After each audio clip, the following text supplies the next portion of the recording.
Good afternoon. This is Dr. Amanal Dean with Muslim Network TV and the program Critical Talk. Um, I often start off the show talking about I was thinking about, but this is a case where I was trying not to think about politics.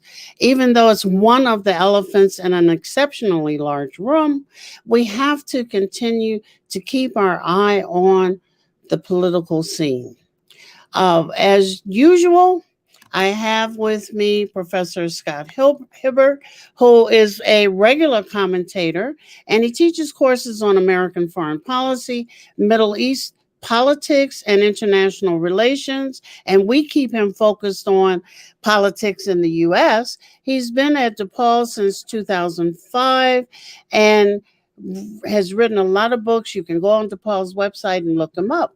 With us today, we also have Dr. Laith Saud, who earned his PhD at the University of Chicago and has co-edited books with both Scott Hibbard and Amanal Dean. Currently, he is the executive producer of the Chicago Monitor. And I kept those bios short because it was too much for me to read, and I am anxious to get to my darn questions. Thank both of you for being here with me today as I try to go through what I think are some pressing questions. And one is about Biden, who thankfully I haven't seen a lot of on TV. For me, that's a relief because I got tired of every channel I turned to. I saw Trump. But has Biden's agenda during this first, I don't know if he's even at halfway mark, uh, has his agenda been formed by his administration or has it been formed um, from what the populace is demanding?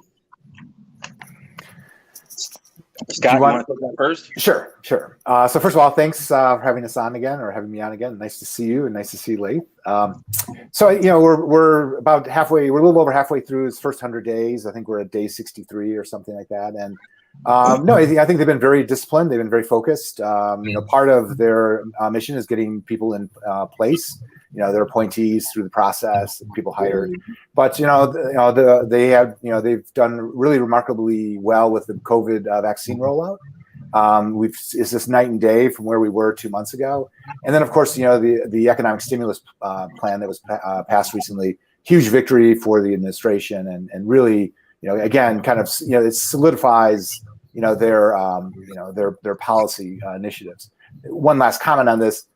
There is always an element of reactiveness. And if you saw his press conference today, a lot of the questions were reacting to the situation on the southern border, the mass shootings. These are not the issues that he wants to be talking about. He'd rather be talking about the vaccine rollout and the economic stimulus. But so there's always an element of public opinion that is going to be, buffeting the message. Laith? Yes. First, I want to thank you, Amanda, for having me on. I want to thank Scott too for joining me. It's really great to see both of you as well. Good. Ironically, today he gave his first press conference, right? Which, I mean, it's like, first of all, today? That was today. Yeah, today. So like, the timing of this conversation couldn't be more perfect. And my first response was like, "Oh, good, he's alive." Okay. Not funny. We've been living at Weekend and Bernie's for the last couple months, where we're not quite sure if maybe, all facetiousness aside, but he, I think to Scott's point, they have been pursuing an agenda that they did articulate pre-election. I don't think that it's been ad hoc. I don't think that it's been based on the whims of the population. In fact, I think if he appealed to the left as much as the right claims he does, that his policies would not look quite the way they do. I think they're still relatively moderate, mild. I don't think so. I think that it has been formed by a pretty standard understanding of what the Democratic Party in the past has enacted politically. Yeah. Well, I think I'm going to come back to that Democratic Party mess because it seems like a coalition of the unwilling to me. But let me go back to what the populace is talking about. And I think they're only talking about it because the media is pushing some stuff. But I think that there are also a host of real concerns. And one of those is humanitarian. The other seems to be, and I don't know if it's legitimate or not, capacity. From some, I'm hearing, oh, the United States can take in the whole world. It has enough money and land and resources to do that. From the other side, I'm hearing that not quite. And from people living here, especially minority communities, it's like you've made a ceiling for us, and now you want us to be happy about your letting the world in. From a third side is, how do we even think about populations who are willing to send their children in? And you get all kind of bad press for sending your children in to fight the battles that you as an adult should fight, but who perhaps have I don't know, the greatest chance of surviving the battle. How do we parse all of those sides? I mean, what are possible solutions? How do we think about them without being callous? As usual, Amna, you ask tough questions. There's a lot there. Let's kind of pull it apart, and I'll begin by just talking about the situation on the southern border right now. The reality is most people are being turned away. There's a lot of claims that the border is open. It's not. It's very difficult to get into the country. And we also need to make a distinction between people who have rightful claims. If you are fleeing persecution, you have what they call well-founded fear, you can make a petition for asylum at the border. And under law, you have to be let in and be given a hearing. Many of the children that are coming across are precisely in that situation. So what the Biden administration is trying to do is, like, they recognize that many of these people will be sent back for a variety of reasons. They may not have a well-founded, claim, but you want to treat them humanely. And so you see a huge shift, between the way in which the Biden administration is dealing with the crisis than, from the Trump administration, which, just basically either put people in tents or kick them out. But I think the larger issue, and I think we really need to kind of keep in mind, is that the crisis is really not in the southern border. The crisis is really throughout Central America. That if you look at the two places where people are really coming from, it's Honduras and Guatemala. Honduras, the president of Honduras was recently indicted for cocaine trafficking by a U.S. federal court. And they referred to the Honduran government as a collapsing or crumbling narco state. The government either can't or won't protect the population, so many of the children are being forced into the drug trade, into gangs, so they're fleeing that. And similarly in Guatemala, the people are fleeing. I mean, people don't want to come, but because of the economic situation there and the corruption within the state and climate change, people can no longer make a living on as a subsistence farmer, so they're migrating north. So until you really deal with these deep structural issues, you're going to continue to have people showing up on the southern border.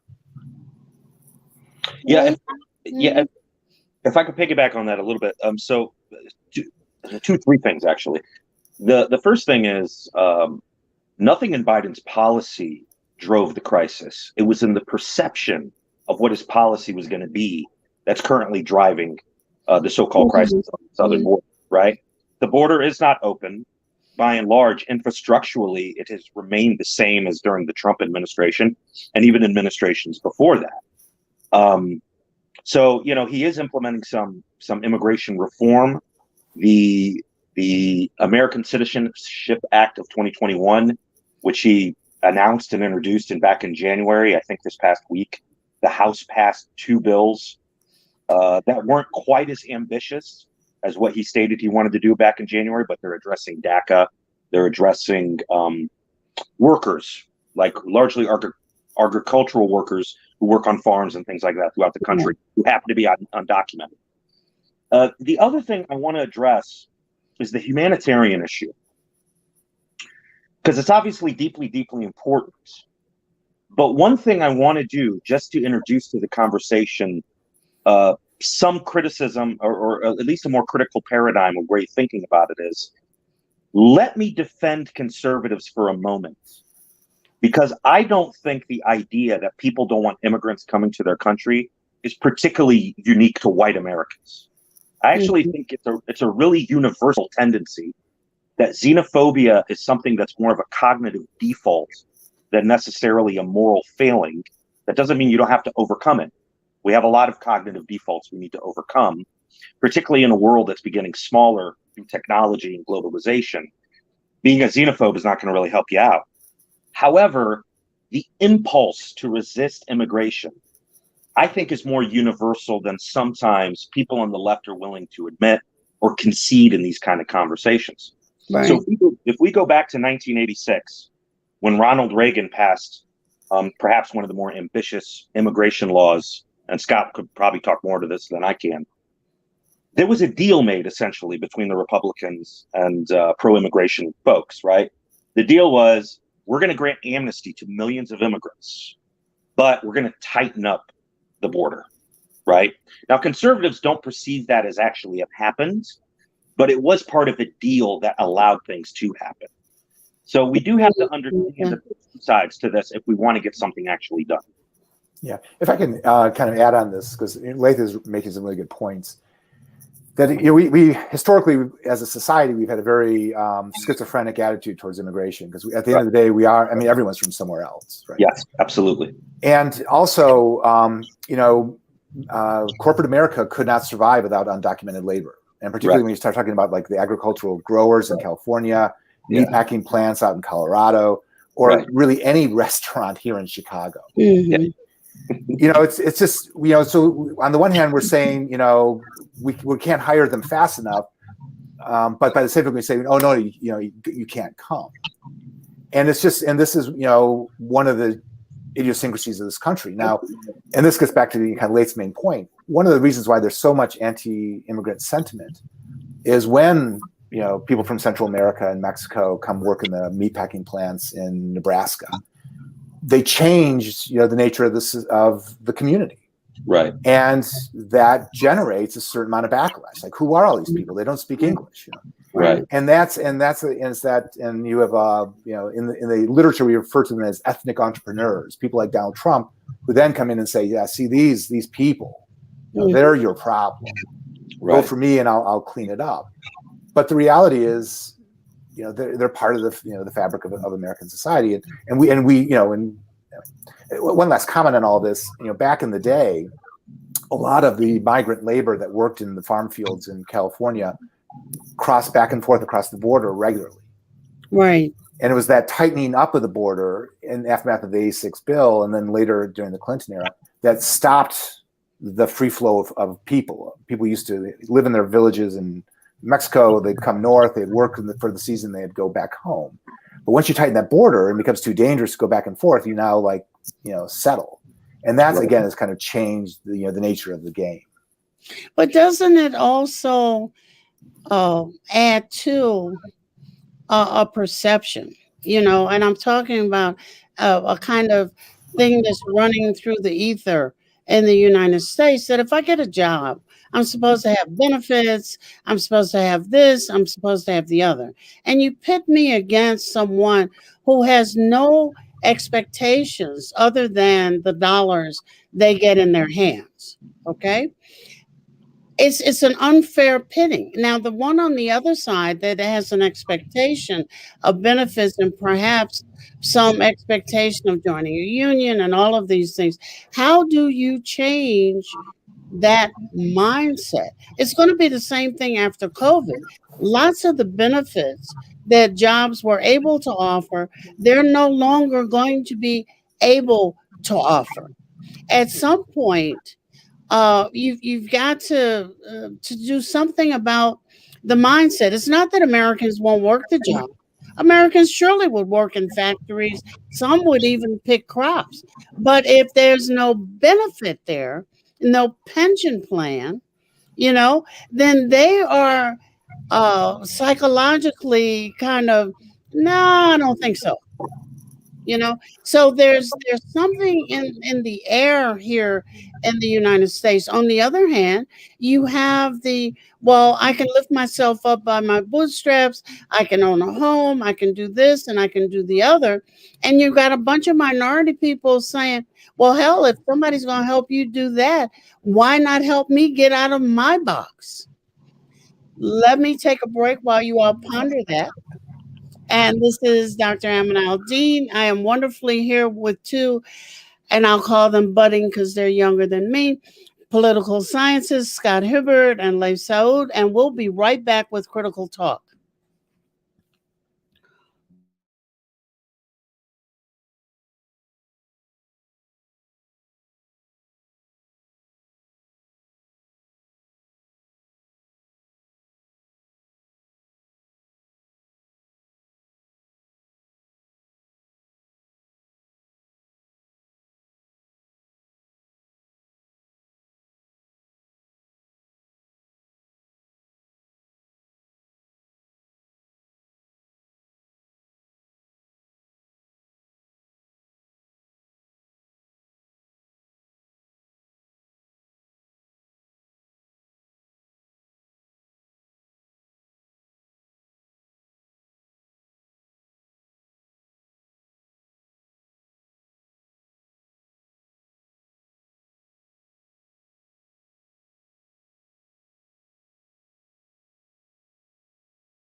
This is Dr. Amanal Dean on Muslim Network TV, and on the program Critical Talk.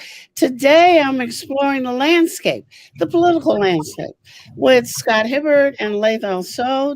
And I would appreciate it if our viewers would take some of these questions to heart, because it's not that there's a unfathomable series of sides to be on here. But you do have, and this is a question I asked earlier this week, is we have groomed Americans to benefits. The rest of the world is not necessarily groomed to benefits. We talk about people trying to get immigrants taking jobs that Americans won't work. That's not true all the time. Some Americans will work those jobs if they come with benefits, right? On the other side, we have to understand people fleeing strife and what that means. We also have to understand what changing society means. I can go down the major street near where I live, and there are sections of the street where I can't read any of the signs. Well, I can now because I'm taking Spanish. But there's another section I can go to that's Polish. I can't read a sign there, which may be selling something I want, but I can't have it. How does a nation keep its sovereignty in the face of this? I mean, and it is true that other Western nations are confronting the same thing. If you want to be something else and get called something else, and that's your goal, that's okay. But how does a nation keep its sovereignty, keep its technological advancements, keep its this, that, and the other? I don't think we have a standing army, but who the hell knows? But keep its armies, its banking industries, all of these things, if nobody even speaks a common language. Okay, go ahead. Go ahead, Laith. So first I want to go back to something that Scott said earlier, because it's immediately tied to this. Mm-hmm. The crisis of capitalism and cultural conservatism. Okay. I don't think that those two foundational pillars of American conservatism are going to be able to continue to hold up what they deem to be conservative values or conservative politics, whether that's sustaining the Republican Party or articulating particular political philosophies, because they are actually at odds. The demands of global capitalism, or rather, capitalism made global, and in fact may be the driving force of modern globalism, has demands. And these demands, A, create refugees often. Yeah.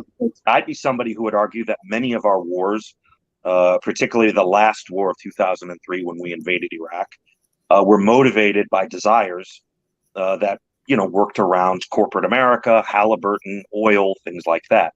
And we created refugee crises throughout the region and so on and so forth. The other thing is, you're touching upon something, Amina, here that we're all very familiar with. And that is the historical foundations, or philosophical foundations, rather, of the nation state, right? Yeah. The idea that the state represents the people, and the people are a particular kind of people. And right. we refer to that particular kind of people as a nation. So we had the French, we had the Germans, and this is a particularly European model, by the way. It is. Right. I don't think that necessarily negates its applicability, but it stems from the 17th century Westphalia Agreement out of Europe, right? So there's this idea of a people. And right now, that idea is under assault, at least from the point of view of people who want to maintain the integrity of the nation, so on and so forth. Mm-hmm. So we're seeing that in France, right? In France, liberty means acting like a French person. It doesn't mean acting like a Muslim, right? Yeah. So a Muslim is not free to engage in the liberty of behaving according to their beliefs. And for the French, they take an affront to it because they believe that it's actually undermining what it means to be French. And if you undermine what it means to be French, you're going to undermine the nature of French democracy. That's what people believe. And it's embedded in that idea of the nation state. And now we're facing the same problem in the United States. As diversity becomes more visible, more vocal, more institutionalized, people are beginning to feel that the very definition of an American is no longer stable. It's tenuous now. So we can't, when it comes to not being able to know a single language or agree to a language, or all of us have a single language, we clearly have this problem with values right now, right? We may all be speaking English right now, but there's a lot of people who speak English who cannot see eye to eye on values. Yeah. And this country is quickly losing a middle ground when it comes to values. Yeah. How much of that stems strictly from diversity and demographic changes? I don't know. I think a lot of this also has to do with an inner conflict, if I could use that word for lack of a better one, between white elites. You got your white liberals who have a particular set of values, and they may represent New York City values or maybe even Chicago values. But then you have your white elites in the South or maybe in the more rural places out west who just simply don't share those values. And I think a lot of this conversation is actually between them, where people of color, which I'm not a big fan of that term, are appropriated into it towards a political tokenism, really, rather than a substantive address of these issues. So let me follow up on this, because I agree with everything Laith has said, and but I would, the one addendum I would add is, this tension really goes back to the founding. That we were a nation of immigrants, and we've always had diversity, and many of the issues, Amina, that you raise about people not speaking English and not being able to assimilate, not being like us. Franklin Roosevelt said the same thing about the Germans. Germans will never be American. They don't speak. They're not learning the language. They drink beer. There was a huge tension. And then, of course, then the Irish came, and then the Eastern Europeans came, and the Jewish people. Are they really ever going to be American, or are they always going to have a foreign allegiance? Catholics. Right. So in many respects, these issues. When John F. Kennedy was running for president, he had to go down to Dallas and speak to all these evangelical ministers and say, my loyalty is to the United States. It's not to the Pope. Is that the same trip he got shot at? No, no, it could have been. You all need to stop. But the point is that is it too soon? The protest, Scott, just what you said. It is thoughts about, is diversity going to kill us? Are we going to be the United States any longer? Okay. There's a fantasy about same values. Yeah. So it's kind of punchline here in my mind is, can we really be a true multi-ethnic, multi-religious, multiracial society where people are treated equally and inclusively? And, again, we're not the only society that's grappling with this. Obviously, France and England, or the UK. But, India has been grappling with this, forever, ever since its founding. And so, and these, this is what, this is a challenge. And, from my perspective, and this is why I think Laith's comments about the inter-elite, dynamic, this is a really important part of the question, because you've got, the white-dominated Republican Party saying one thing, but then you also have a Democratic Party, which is not all white, but there are a lot of white elites that have a inclusive vision of what the nation is, and it's very different from the vision of the American nation as a white Christian, evangelical nation. And so you have this kind of war of visions, if you will, over what the nation is, and this is this is part of the major fault line of the culture wars of the last 30 years. So if we use, and the southern border, there's a northern border, and some will call the Atlantic Ocean a different kind of border, how do we begin to think or to guide thinking or to pose the really critical questions that would get us out of some of the cages that we're in, and even thinking about this? Honestly, first, probably asking that question could at least lead into a direction, because upon critical reflection, I don't find the conversation to be more substantive than one of xenophobia versus compassion, right? Mm-hmm. You're either compassionate or you're a bigot. And then on the flip side, the right may criticize people of compassion as being wussies or something like that, right? And they're not good Americans. There's good Americans, and then there's the liberals, right? That's true. So we don't have a much more substantive conversation. And one of the things that we do, and again, something that Scott brought up earlier, I don't think corporate media does a good job explaining to the average American anything, really. But particularly from this point, that capitalism is the driving factor in the demand for immigrants. And in fact, the more illegal the immigrant, the better, in a way. From a corporate perspective, yeah. Right, from a corporate perspective. They're undocumented. You don't have to give them benefits. You don't got to take care of them. They're going to have a really hard time suing you in court for things. And they're certainly not going to organize. Right. Exactly.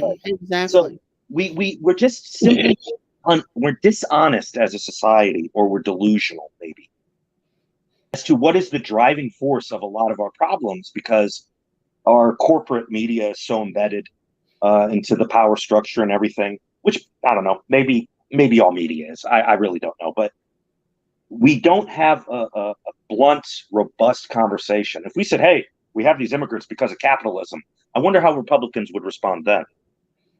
Right? Right. I mean, it starts creating a paradox that they would have to deal with. Yeah, and it does kind of highlight this larger issue of, how do you have really substantive debates about American foreign policy, about immigration, about these real significant challenges facing us as a society, when we're in this 30-second, soundbite, media environment where it's all about, how do you boil it down to, 3 words, make America great, or whatever. How do you have that substantive conversation about what this country ought to be? And it can't just happen through the media. As I look at the political system, it really has become kind of just a brutalizing winner take all kind of event where elections become very superficial. and they're really not on, about significant issues because they're too complex to articulate in a 30-second ad or a 7-second soundbite or what have you.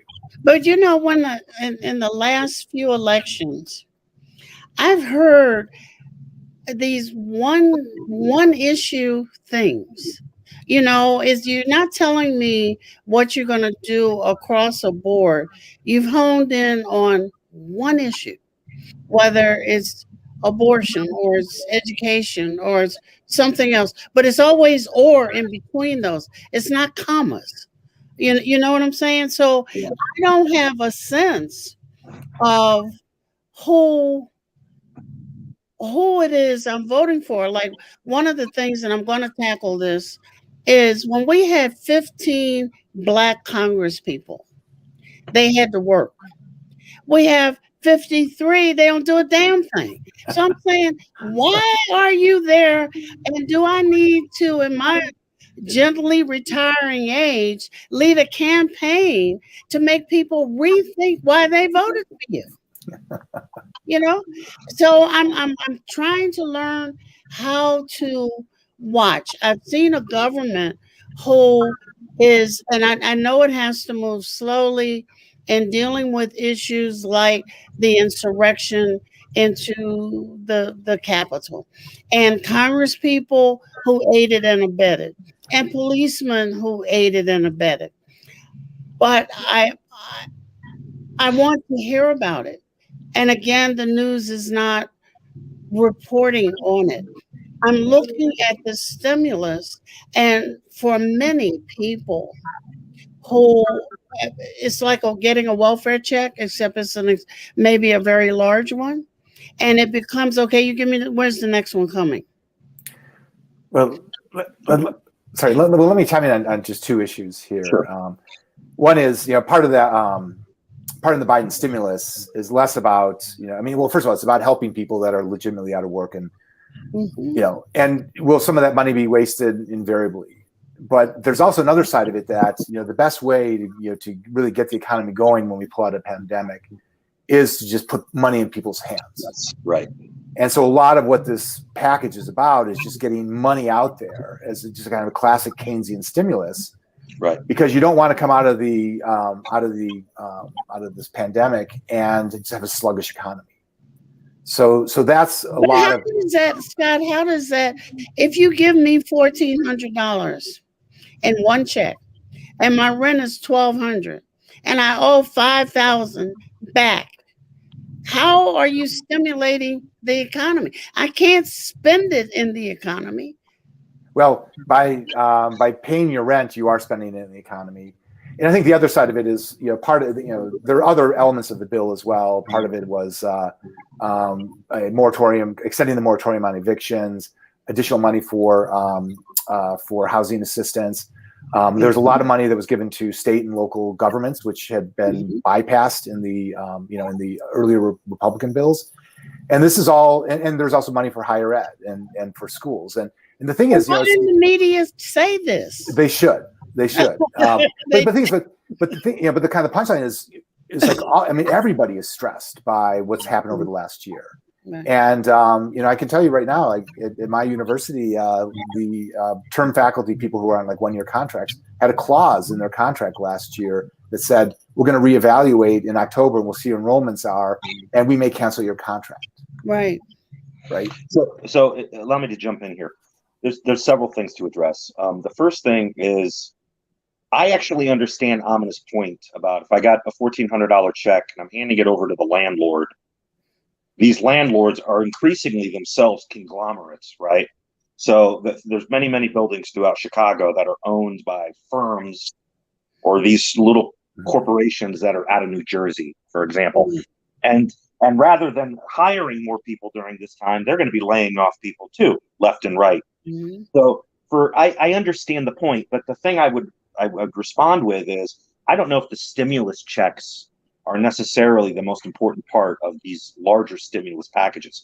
The extent of unemployment is huge. Right. The federal government contributed to unemployment is huge. And of course, Scott is quite correct that we would be in much dire straits now if people didn't continue to spend money during this pandemic, because they did, right? Or because they had a little bit, they had some kind of safety net by which they could continue to buy groceries, shop, pay their rent, and yes, even paying your rent. I mean, you got people who maintain the buildings; they got to keep their jobs too, right? Right. So the stimulus, and again, this goes back to Donald Trump. This is something that's been forgotten. The stimulus from 2020 and carrying on through 2021 through Joe Biden, I think has saved this country from a depression. Totally. Right? Yeah. Totally. I really do. Yeah. And that's something that people on the left and the right need to appreciate. But the other thing is, I do think there's a psychological obstacle that's coming down the road that Amina talked about. Mm-hmm. That when we get back into the world and we re-enter the world, I think there's going to be a lot of reticence, hesitancy. I think we're going to start seeing people be a little bit more emotionally, I don't want to say unstable. I think that's a little too harsh, but it's fragile.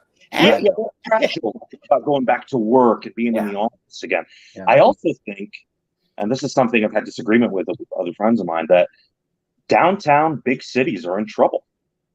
Yeah. I don't see these buildings returning. Lots of different ways.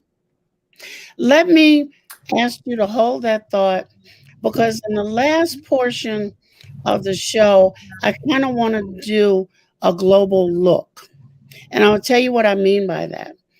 We have domestic policies and all of the debris that goes therein, and border issues and this and that and the other. But there's a whole world out there that we claim to monitor, intervene in, and do some other stuff. And I want to look at how those policies, climate accords and this and that and the other, where we're going, what we're doing with countries that we've messed up in already, what you know of what Biden's plans are, what you can foresee are necessary plans.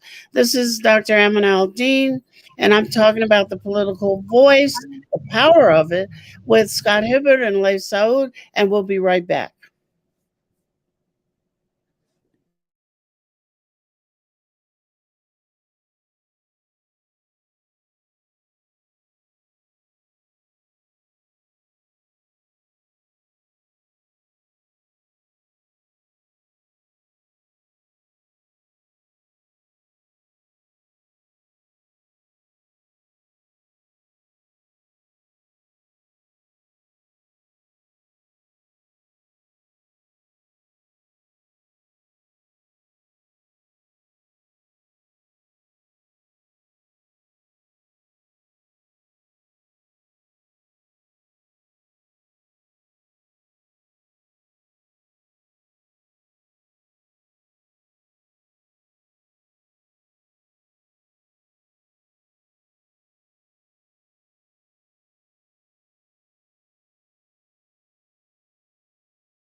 This is Dr. Amina Al-Din from Muslim Network TV on the program Critical Talk with Scott Hibbard and Laith Saud. As Scott mentioned earlier, just as we're getting warmed up, we get to the end. So I'm really thinking about a way that we can, in a longer format, at least get out, maybe in a little bit more focused manner, some things that are critically important that we've just touched on today. But I know that foreign policy is also important. It's important with regard to all the wars we've inadvertently, well, not inadvertently, we've directly influenced whether it's Iraq or Syria or is climate accords or all of these other things. And I'm going to be a little quiet because I need to get some education here. So take whichever one of those things you want to take first, and I'm going to take notes. Do you want to go first, Laith, or do you want me to go? Well, what are you going to talk about? Which one are you going to pick on? Well, I got a couple of issues. Let me throw out a couple just really quickly. Go for it. Yeah, just go back for it. So when you talk about public policy, I'm going to hold off on foreign policy for a minute. But you look at in this society, there's like 2 or 3 things I think just actually have to happen. One is we need to have a more coherent industrial policy. Because going back to your earlier issues, like why is there such wide disparities between rich and poor?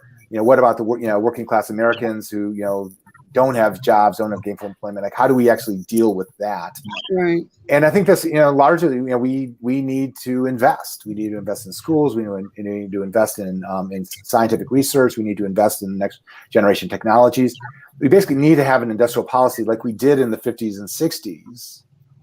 Before industrial policy became a bad idea or became, it fell victim to the free market fundamentalism of the Reagan era. Right. But the thing is, we're competing with other countries that have industrial policies, that finance, investment in solar, research in solar energy and in quantum computing and things like that. The Chinese, the Japanese, the Germans, we're not going to be able to compete in this global arena if we don't have that policy, if we don't have that, that kind of industrial policy. And part of this is also, investing in our infrastructure. I drive around Chicago like you do, and then it's been a while since I've been to Europe. But you go to Germany and like you ride the trains there. It's amazing. Yeah, I'm telling you. And it's just and it's like we just have systematically not invested, in this country, and this is why I'm cautiously optimistic about the the Biden administration. They get it. Now, whether or not they can get it through a Republican-controlled Senate or a Senate with a significant Republican minority is another thing. But at least they get the challenges. Now, this then ties into the foreign policy stuff. The big challenge, of course, is China, and they represent kind of a different model of social organization, but they're also presenting kind of a different model for how the international system ought to operate. And I'm a kind of a classic liberal internationalist in that you want to have a rules-based order where there is a rule of law and people abide by certain kind of protocols.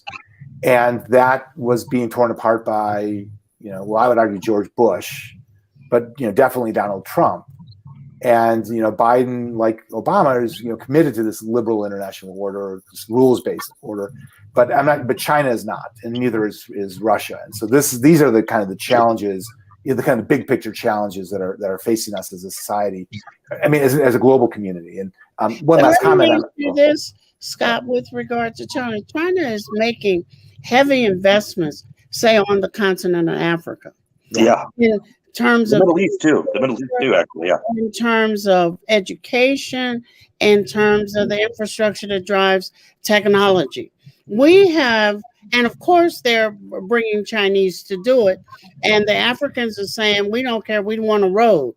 Now, we haven't made even those kinds of investments here at home. We've disseminated the population into ethnic politics and let them squabble amongst themselves, and we'll just keep getting richer and go on about our business. Yeah.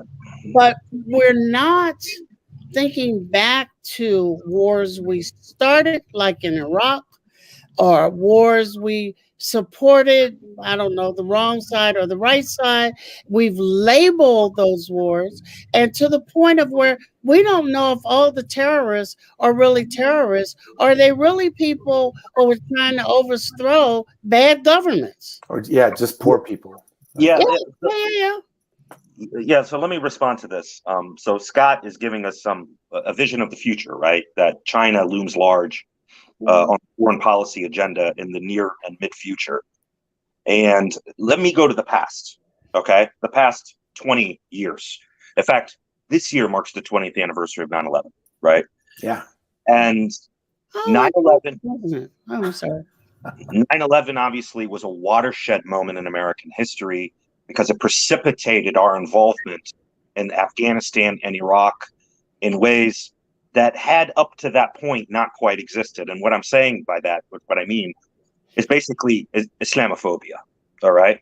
So, you know, the creation, and I'm using that word intentionally, the sustained image of a created Muslim boogeyman that haunted the American population for 10 to 15 years was single-handedly destroyed by one man. Not CARE, not the Council on American Islamic Relations, not ISNA, not all of these relatively weak, not well run or funded organizations that devoted themselves to protecting Muslim civil rights and, you know, disabusing people of Islamophobia. No, one man. It was Donald Trump himself. Okay, and I recall having a conversation with a very, very prominent American Muslim activist at a fundraising dinner here in Chicago, and I said to her, it was before Trump was elected, and I said, you know, if Donald Trump gets elected, Muslims are going to go from the margins to the very center of the narrative. And she said, well, why do you think that? I go, because liberals hate Donald Trump so much that the more he says things about Muslims, the more he says, you know, Islam, we got a problem with Islam, and all that stuff, the more he ironically humanized Muslims in the Democratic base. We know this, that when Barack Obama ran for president and he'd have people who were visibly Muslim standing behind him at a rally or a pep talk, they would remove those people. Right. They didn't want them associated with that kind of diversity, right? Well, now we know that paradigm has changed. Now you see hijabis, you know, women who cover their hair according to Muslim edicts, but depends on your interpretation and all that. Now we see them all over the place, right? We see them being created into icons and having a sort of iconic status. Right. And I actually attribute that much more to the reactionary tendencies amongst liberals vis-a-vis Trump than ever to the success of organizations that devoted themselves to fighting Islamophobia. Now, why am I saying this at the moment? I do think, and I agree with Scott, that I hope we're past all wars, but you can never hope. That hope would never find fruition. But I do think the ideas that we're going to be dragged into wars in the Middle East, the idea of terrorism, no longer holds the way it did amongst the American population. Because now I think half of Americans may go, whoa, wait a second. We're not at war with those guys because of what they believe. We're at war with those guys because of our policies or, you know, socioeconomic reasons or whatever. That distinction did not exist amongst the American population. 10 years ago, liberals and conservatives alike were there. They have bad ideas. They believe in bad things. There's nothing you can do about it. You're going to have to go bomb the hell out of those people. I don't think that kind of understanding still exists amongst the American population as it did pre-Trump. And ironically, it's because of Trump. Well, just for the record, as a card-carrying liberal, I never supported bombing anybody. No, no, but I know in the aftermath of 9/11, there was this liberal reaction, particularly in New York, right? It's Well, it wasn't just in New York. I mean, I was in college at the time.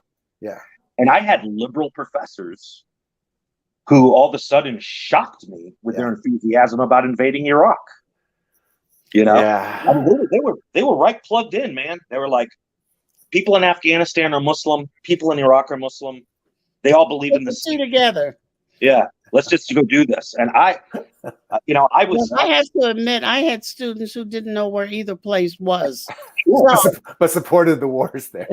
We have opened so many doors in this conversation that, as Scott will tell you, I will continue it, and I'll just have to see when I can get you back, because this is an important conversation for our viewers, but for me, who's taking notes, to have. This is Dr. Amin Al-Din on Muslim Network TV.